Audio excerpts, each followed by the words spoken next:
Yeah. Hi guys, welcome to my podcast. I'm Jean-Michel Victor. Yeah. So today I'm going to be chatting about my life and my journey with Tourette syndrome and growing up. So I'm going to start from the beginning, from diagnosed to what my life is like to in adulthood. So yeah, this is basically I might and ah a little bit and might get slightly emotional because I'm going to go right back into my childhood because there's quite a few little bit of traumas and insecurities that I had to deal with. And still today, when I think about it, I get very emotional at the time.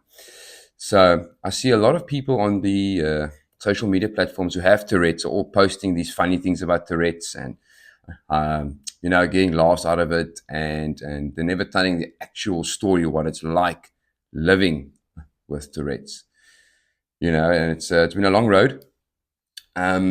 The methods I do, where you see the cold exposure and all these things, and the training and the running, that actually is a coping mechanism for me to process the tics and the ADHD, which helps a little bit.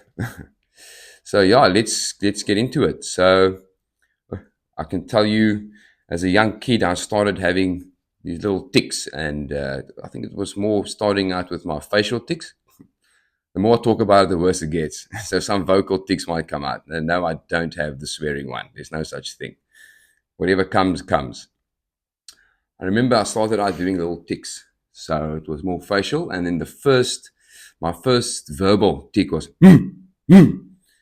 and I remember as a kid, a young child watching movies. This is before my mom and family and them all knew what it was. Obviously, people those years in the 90s, it's way back, it wasn't as known as what it is today. And I remember doing these sounds and being chased to my room. Stop making these noises, But at that time, they never knew.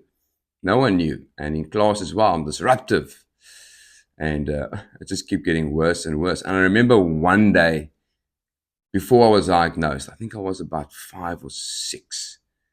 Okay, being chased to my room, and it's quite difficult talking about this. I'm just being vulnerable so people can know. It's my story. Going on my knees and praying. I was like, Lord, why? Why me? Why have I got this? Why can't I control it? And praying, Jesus, please take it away, take it away. It's quite difficult. And praying as a child. And obviously during school and being realized, teachers saying, look, there's something not right, these tics, and, it was very unknown back then. Went to go see a therapist. And her name was Rose. She was an occupational therapist. And she diagnosed me with Tourette's. And thank goodness for that, because that literally changed my life from a family perspective of the family understanding what it is and coping with it.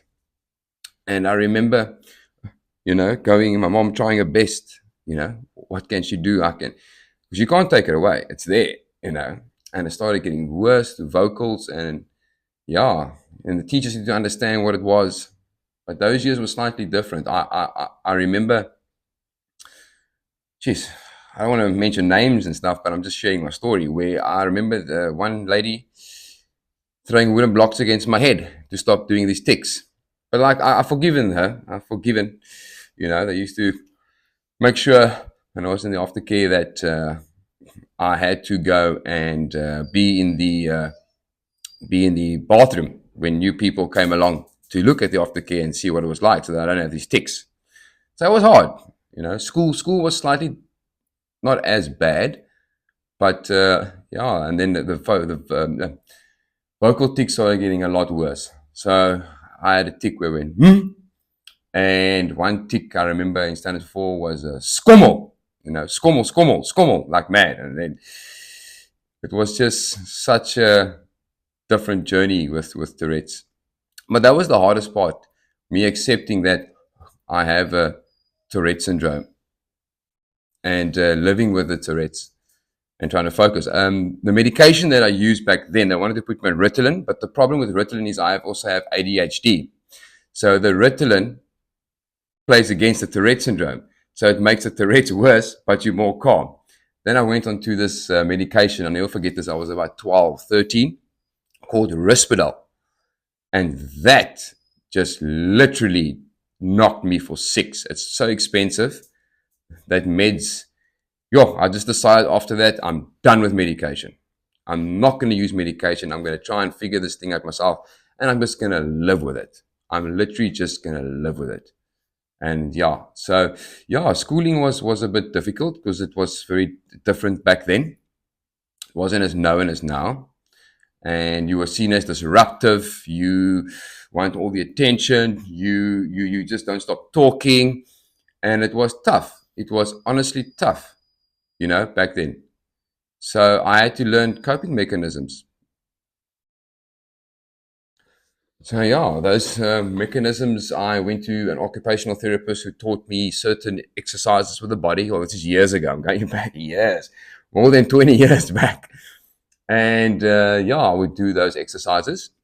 But the biggest thing for me was with the tics was actually concentrating and studying. So, for example, when I'm looking and reading, I'll have a tic and I'll lose my place. So it took me longer and longer to actually study and not let the tics overcome.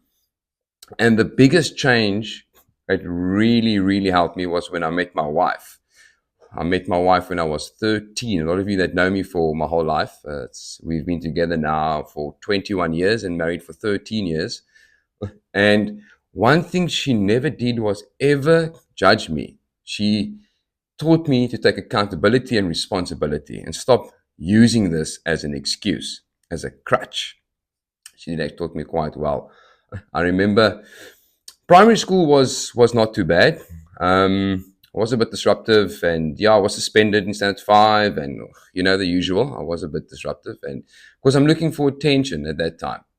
You try to fulfill something that isn't there. High school was different. So I remember this day. I went to high school the first time, and the principal back then in JJ Mayron, Mom had a meeting with him, and we sat and said, "Look, he has Tourette syndrome, and so and so and so. This is what it is." He said, "Okay, it's fine. He's gonna, do the best way he knows to let everyone know that I have Tourette's." And the first day of high school, he puts me on the stage, and he has his assembly, and he says, "Mr. Victor, please stand up." So I stand up, and now I'm a bit nervous, I'm a bit anxious. And he says, "Listen to the whole school and all the teachers and all the staff." This one was quite difficult for me to swallow. This was difficult, especially with a 13-year-old kid. He says, "If Jean-Michel Victor does this," and literally does that. He has something called Tourette syndrome. Don't laugh at him. I stood there. My heart just dropped. I was like, whoa. The whole entire school, staff, teachers laughed at me at the same time. But then I realized that is where the switch changed. I said to myself, "Jean, you have two choices here. Break down emotionally, psychologically, and, go and hide and cry in a corner, or embrace it." It takes people so many years to get known. It took me literally 5 minutes for everyone to know my name and who I am. And then I took that as an advantage. I literally took that as an advantage. Everyone knew who I was. It really plays a big role how you think of these situations. But it was difficult.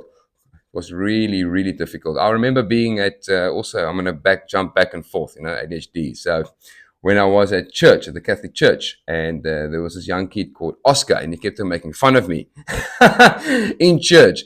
And I wasn't one to walk away. I was just done. I don't cry in corners. I believe the guy on the floor who got knocked out is wrong, even though he was right. But that is how we grew up back in the day in Goodwood and Paddo.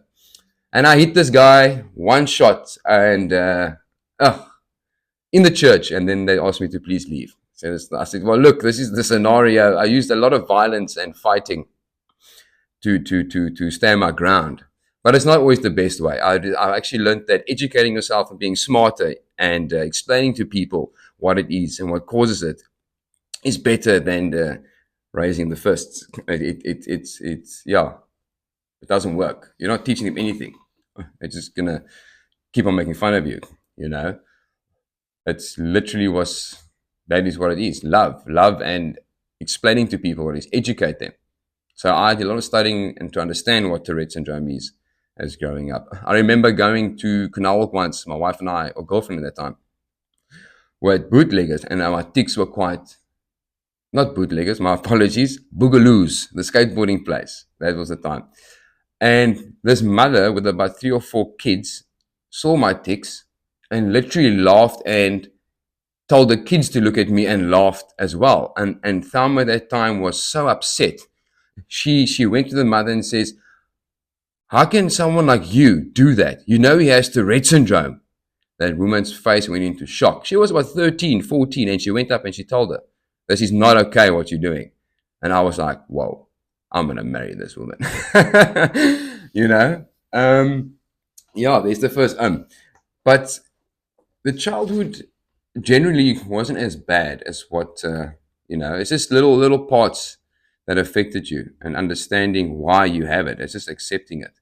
And that's why getting older, I, I used to take offense of people laughing at me. Nah, I literally don't. The biggest thing, the biggest mistake that I did myself was use, a lot of you that know me and follow me, was use humor. I use humor as a cover up, making people laugh, not to feel what I feel on the inside. And I used that for years as a coping mechanism, and years, and laugh and make fun of it. But deep down inside, I was broken. I was like, it's the only way I could cope. And then from the age of 23, I decided to start training, find other mechanisms to keep me focused and keep the tics down. Started doing triathlons, swimming in cold water with the one ITC triathlon, UTI. I remember the Discovery, one of them, which is quite cool, a sprint. And the training and the running actually helped me focus and keep the tics down. It actually helped quite a lot. Interestingly enough, when I drink, my tics get worse. I know there's the alcohol plays a big role in with the Tourette's. With the Tourette's, it plays a very big role with tics. But generally, I just live now. I just accept and just let it come. Basically, Tourette syndrome, I always explain it to people. It's like sneezing. You can't control a sneeze. It's exactly the same. When it comes, it comes. I remember being at the ice rink, ice skating, and this is one of my tics. And I would go ice skating, showing middle finger, and it got me into so much trouble so many times on the ice rink, especially with guys. Be like, "Listen here, bro." I'm like, "Yeah, bro, what?" He's like, "You show my girlfriend middle finger." I'm like, "No, I have Tourette's. I can't help it. I don't know what that is. I'm going to murder you."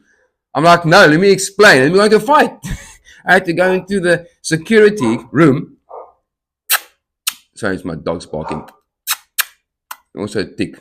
And I literally had to go and sit there and explain to these people what happened. And they also couldn't fathom and understand it. "Yeah, we can ban you and your parents from here for fighting." I said, "Listen, I got Tourette's. I don't care what that is." I'm like, "Okay, I'm going to lose this battle." Yeah, I have quite a few tics. Let's go, through the tics. So I've got the kissing tics, which I blow out kisses, where I wink. I've had so many times where I go shopping and I wink at a lady and then she'll look at me weird. And, sometimes I'll smile. I'm like, "Oh shit. Okay. Sorry for that." I just know what I just did. And the nodding tick. The nodding tick is the best. So everyone thinks I'm greeting them. Literally, I walk in the shops and I nod without knowing and they greet me back. And I just say, "Hi." It's so amazing. And then the woo! And then the go for kitchen cupboards. Oh my word. But it does get worse through stress. So the more I stress, the more the tics come. But you just need to let it embrace it.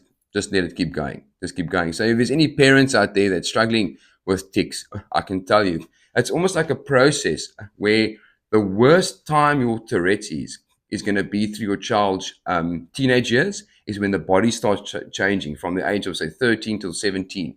That is when the hormones start going. Then it's really bad. You get them, you bite your lip. You. For example, I poke people. If I like you, I'll poke you. My wife knows this. We go out to bars, I meet people, I'll poke them. She'll be like, "No, he likes you." And it's like certain things you learn about yourself and the criteria. Listen to that. It's quite difficult sharing all of this and thinking. There's so much that has happened in so many years just to process it all. together and to be able to speak it. And that's why you'll see a lot of the times I will go from one aspect to another aspect. But that's just who I am. That's just how I speak. So if you watch my podcast, you'll get used to that. You eventually start following and see that is one of the routines that I have. So what is important to focus with Tourette syndrome and ADHD? What's the three main things? And it's quite simple how to learn. Discipline, discipline, and discipline. Okay? That is one thing, but three times. It's so important to be disciplined because you need to also have a routine. Especially with kids with ADHD and Tourette's, need routine. It's important. Have set things that you're going to do. Write everything down before you forget it because your mind is going 1,000 ways. I would listen to someone say something which I need to remember, have a tick, and then with ADHD, I'll forget it. I'll come home and put my car keys down somewhere, and then my mind will be, okay, I've got to get the car keys, pick up the kids, and then I'm like, oh, let's have a podcast about ice baths. Gone.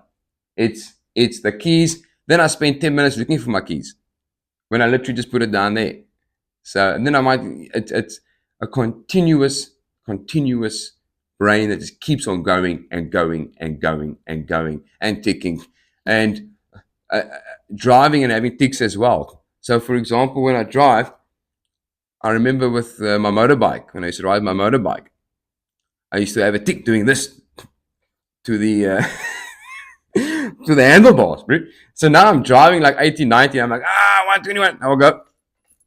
I'm like, oh Lord, this isn't going to happen. I have to control and slow down and literally drive like 30 k's per hour just to let it pass over and then keep going. No, it's really it's exciting at the same time. So going back when I was young to praying to the Lord and saying, "Why me, Jesus? Lord, why did you give this to me?" I saw it as a curse. Now at 35 or during the duration of 23 and onwards over the last say 10, 12 years, I see it as a blessing. I see it as a superpower. I see this Tourette syndrome, ADHD to connect with people and tell everyone that it's okay. You know, you're not different. You've just got something else. Doesn't mean you're different. You're also human. Your brain just works in a different format. So, for example, you've got Windows, you've got iMac, you just maybe an iMac and you're not a Windows. It's the only way I can explain it to people, you know. So sometimes your brain with this syndrome would be you one day feel like a 4x4, strong, tough, and the next day you feel fast and hard like a Ferrari, and then the next 2 days you feel like a Mini Cooper, so small, you know. It's a continuous battle within your mind, but you need discipline. You need to have something routine. For example, my running, my training, and when I get stressed, I get very frustrated. I lose my temper very quickly.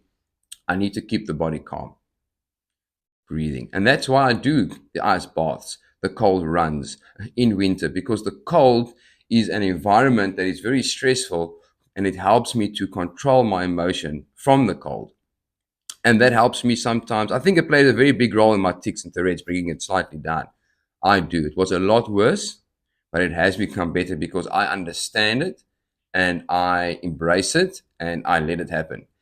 Trying to keep a tic down is like trying to hold going to the bathroom. You just drank 5 liters of water and you're driving and there's no toilets. Eventually it's gonna go. It's gonna give. It's gonna give. You can't stop it. You literally can't. You gotta let it go and embrace it. You know. But it was an emotional childhood. You know. Support was the main key that I learned. My mother's support, my wife's support. You know, later on in life, my wife, like my mother-in-law support, my stepfather's support, my grandmother's support. Is my father-in-law support, my friends support. You know, I always had good friends, Jason Curry and Vasumzi. We were friends for many years, and they always stood up for me, and they never ever laughed at me. They never ever laughed, ever, and that was amazing. They were like the three Stooges, the three, you know. And it was fun. It was really really fun. Yeah, I really enjoyed it. I was sitting once in church, and on top, I'm not going to say which church. You know, you go to church, do your thing. Unfortunately, this is where education comes in. People don't know, but then they react before they find out. And I had an episode on top of the church, and the gentleman, the pastor, priest, Domini, stopped and said, "Who dares? Wie durf maak die geluide in my kerk and disrupts the church?" He came up to the top and pulled me aside. Hoekom maak jy die geluide? And Thelma said he has Tourette syndrome, he can't help it. Again, she stood up for me. And I won't lie, after that, he actually came to the house and apologized to me and asked about it and tried to educate himself. I thought it was absolutely amazing. It was like really amazing for someone to have the guts to do that. And I respect him for that. I still saw him once or twice again, had a chat with him. But yeah, guys, that's my little 25-minute on my life with Tourette's. I know it's like going from Joburg to Cape Town, but I'll get better at it. I'll get more focus. My hyper focus will kick in. Some days are good, some days are bad, like any other human being. We have good days where we're like, yeah, and then we have days where we're like, oh, okay, one of those days. It's a Monday, but I love Mondays. But yeah, that's me. I hope you guys enjoyed it. Comment below if you guys and everyone out there needs any tips. Who's got kids that has Tourette syndrome, kids that have ADHD, and you're looking to have them speak to someone that can relate to them. For example, teenagers that are struggling very badly. I'm always open. They can DM me, can have coffee, and I can give my advice of my life journey and how I coped to. I'm living a great life. I have a wife. We made I got two beautiful kids. They're healthy. Yeah, and that will be another podcast I'll be talking about. We're dealing with my daughter's who was born with hemi hypertrophy, and she has 11.5 chromosomes. So that will be another podcast because it's just a very emotional topic for me with my daughter to discuss and educate people about all these different human beings in life. And yeah, just be lekker. Hope you guys enjoyed it.